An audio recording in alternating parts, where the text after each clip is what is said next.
Hey everyone, and welcome to another deep dive. Today, we're going way beyond Plato. Oh, yeah. We're diving into some seriously wild theories about the origins of Atlantis. Right. And we're not just talking about the lost city. Right. We're talking about the Atlanteans themselves, like where they came from. Mm-hmm. And get this, Yeah. their possible connection to the moon. Intriguing, right? So buckle up, because we're about to explore a YouTube video Right. that throws out some really, really out there ideas. Out there, how so? Well, for starters, it claims that the Atlanteans didn't originate on Earth at all. Oh, wow. Okay. Yeah, they supposedly came from the Sirius star system. The Sirius system, you mean like the dog star? That's the one. The brightest star in our night sky. So instead of a sunken city, we're talking interstellar origins. Exactly. It's a But- pretty big leap from what we usually hear about Atlantis. Yeah, well, this video, it paints a pretty vivid picture. Oh, I bet. So what do these interstellar Atlanteans look like? Well, they're described as tall beings with blue blood and glowing eyes. Glowing eyes. Okay, that's a little creepy. Maybe a bit, but also kind of cool, right? I guess so. And where did they live in this Sirius system? On a planet covered in oceans. Imagine cities made of sparkling white agate. Wow. Sounds pretty fancy for a bunch of aliens. Right. And their technology was supposedly light years ahead of ours. Like what, flying cars? Think bigger flying discs, energy crystals, force fields. You name it, they had it. Okay, now that's what I'm talking about. So how did these super advanced aliens end up on Earth? Well, according to the video, a rogue ice planet entered the Sirius system. Oh. Yeah, it threw everything into chaos and triggered a chain reaction, leading to the Atlanteans' homeworld being submerged. So basically an interstellar climate change scenario. You could say that, but the video doesn't blame it on flying saucer emissions or anything. Okay, good. Yeah. But hold on, didn't you say they had super advanced tech? Couldn't they have just stopped this ice planet? They tried. The video says they attempted to use a massive magnetic field to push it away. Ambitious. But I'm sensing a but coming. There's always a but, right? Manipulating forces on that scale can have consequences. Unintended consequences, I'm guessing. You could say that again.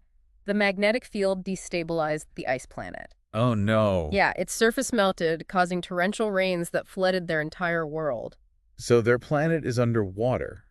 Now, What? do they just build a giant space ark and sail off to a new home? Funny you should mention that. We really? The video claims they converted the ice planet itself into a giant ark. No way. So they hollowed out a planet and turned it into a spaceship. That's the idea. It supposedly took them 500 years to reach Earth. 500 years. Yeah. Talk about a long road trip. And where does the moon fit into all of this? That's where things get really interesting. The video suggests that the moon we see today could be the remnants of that very same arc. Hold on. Are we saying that the moon is a giant ancient spaceship? It's a wild theory for sure, but the video makes some compelling connections. Okay, my mind is officially blown. I need a minute to process all of this. Take your time. It's a lot to take in. It is. Yeah. But I gotta know, what happened when this giant arc reached Earth? Did they just park it in orbit and call it a day? Not exactly. The video describes global cataclysms, massive tides, continents reshaped. I can only imagine. A giant planet-sized arc entering Earth's orbit. That had to cause some serious chaos. It would be like the Chicxulub impact, but on a much grander scale. The one that wiped out the dinosaurs. Yeah, I can see that. It's a thought-provoking connection, isn't it? Totally. So they arrive on Earth, cause a global shakeup, and eventually settle down. They establish a continent they call Atlantis. Ruled by a guy named Atlas. Seems fitting, right? Right. Until we get to Cronus, that is. Cronus. Yeah. Isn't that the guy who's usually portrayed as a bit of a tyrant in mythology? The very same. And according to this video, he doesn't disappoint. Oh, boy. So what kind of trouble does Cronus stir up? Well, for starters, he wasn't born on Earth. It wasn't. Nope. Cronus was born on that original Atlantean homeworld before they embarked on their 500-year journey. So he's like Atlantean royalty. Exactly. And he uses that to his advantage, claiming that only he possesses the true Atlantean bloodline and knowledge. Okay, I can see where this is going. He uses his royal status to seize power. You got it. Cronus becomes a tyrannical ruler obsessed with domination and control. Classic power corrupts scenario. But what drives him to become a full-blown tyrant? Is it just ambition? The video suggests there might be something more at play. Like what? It hints at dark forces influencing him, pushing him towards tyranny. Dark forces. Like some kind of shadowy figures whispering in his ear. The video doesn't get into specifics, but it definitely paints a picture of Cronus being manipulated by these shadowy entities lurking beneath the Earth's surface. Okay, now we're getting into some serious conspiracy theory territory. It's all part of the fun, right? I guess so. Yeah. So we've got a power-hungry ruler potentially being manipulated by mysterious evil forces. Yeah. And somewhere in all of this is the moon that might actually be a giant spaceship. It's a lot to unpack. I know. But that's what we do here on the Deep Dive. That's right. We dive deep into these wild theories and see what we can uncover. And believe me, it gets even wilder from here. Bring it on. I'm ready for more. All right, then. Let's see what Cronus does with his newfound power and how the moon factors into his plans. And what about those shadowy figures? Are they just going to sit back and watch? That's a great question, and that's exactly what we'll explore in the next part of our deep dive. I can't wait. See y'all next time. Okay, so last time we left off with Cronus, the tyrannical ruler of Atlantis, locking up his own children inside the moon, which might be a giant spaceship. Right, talk about family drama. Seriously. And to make matters worse, we've got those dark forces lurking around. Oh yeah, the video makes it clear those shadowy figures, they didn't just disappear after Cronus imprisoned his kids. So even with Cronus out of the picture, at least for now, those shadowy figures are still pulling strings from the shadows? Yeah, they're still out there potentially influencing events. It's like they thrive on chaos. Okay, but who are they manipulating now? Is it Zeus and his brothers, even though they're trapped in the moon? Well, the video doesn't give us names or specifics, but it hints at a power struggle between different factions. Different factions, so not just good versus evil. Right, it's more nuanced than that. Some Atlanteans align with Zeus's vision for a more just and equitable society. Okay, so they represent the good guys. The ones who want to use Atlantean knowledge to benefit humanity. Exactly. They believe in progress and cooperation. They see the potential for a golden age. But of course, there's always another side to the coin. Always. You've got those who still cling to the old ways. They crave power and control. The ones who see the remnants of Atlantean technology, especially the moon, as a means to dominate. Exactly. It's like a reflection of our own history, isn't it? That constant struggle between those who want to control and those who want to liberate. Totally. So how does this power struggle play out? Do they try to dismantle the moon to prevent it from being used as a weapon? The video suggests that there are two main approaches. Okay, what are they? The faction aligned with Zeus. They want to neutralize the moon's more dangerous technologies. Essentially like a cosmic disarmament treaty. Precisely. They want to make sure it can never be used to wreak havoc again. Makes sense. But I'm guessing not everyone agrees with that approach. You're right. There's another faction, a much more shadowy one, that believes the moon's power should be harnessed and controlled. So instead of dismantling it, they want to learn how to use it. Exactly. But their motives are a lot less clear.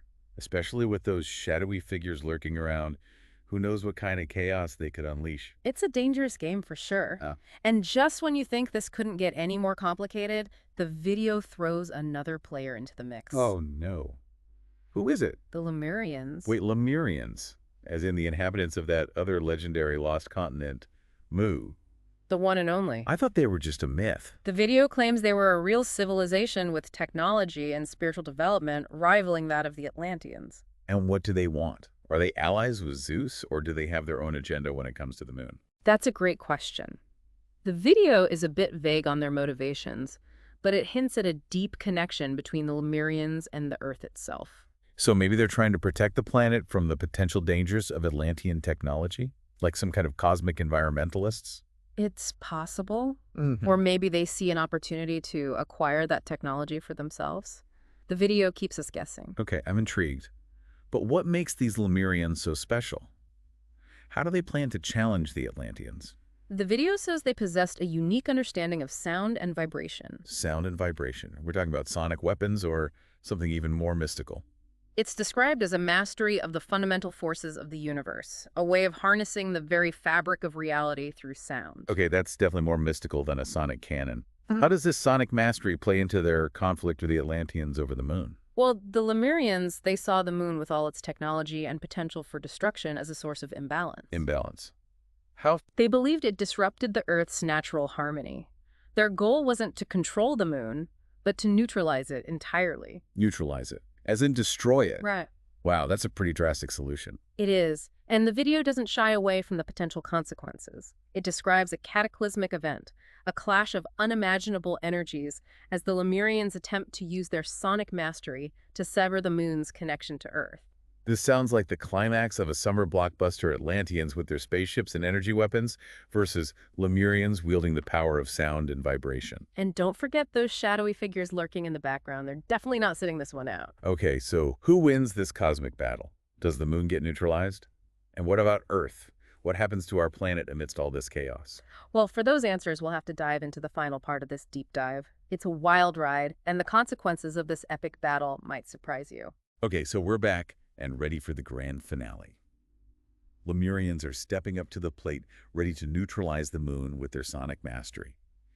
It's Atlanteans versus Lemurians, spaceships versus sound waves, and Earth is caught in the middle. You know what's really fascinating? Hmm? The contrast in their approaches. Oh yeah, totally different philosophies. The Atlanteans, they're all about control, manipulating the world with their tech. Right, always pushing the boundaries. But the Lemurians, they seem to be tapping into something deeper, something more in tune with the Earth's natural rhythms. Yeah, it's like they're trying to restore balance, not dominate. Okay. Exactly. And when these two forces collide, well, let's just say it's not going to be a peaceful yoga session. You think, I mean, we're talking about sonic waves powerful enough to shake the moon? It's like a cosmic symphony of destruction. I'm trying to picture it. Like those somatics experiments, but on a massive scale, with the moon as the canvas. Exactly. They're not just trying to damage the moon. They want to disrupt its gravitational influence. To basically sever its connection to Earth. Yeah, render it inert. But would the Atlanteans just stand by and watch their precious moon get neutralized? Oh, they put up a fight. The video describes an epic battle, Atlanteans firing off their most advanced weapons to counter the Lemurian sonic assault. And I bet it backfired spectacularly. Well, the video suggests that both sides wielding such incredible power, it led to a catastrophic event. What happened? The strain was too much.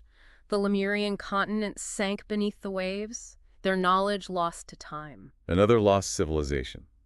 It's a recurring theme, isn't it? It is a reminder that even the most advanced societies can crumble. And what about the Atlanteans? Weakened and scattered, their golden age crumbled, they slowly declined, and eventually Atlantis sank too. But wasn't the moon supposed to be a weapon?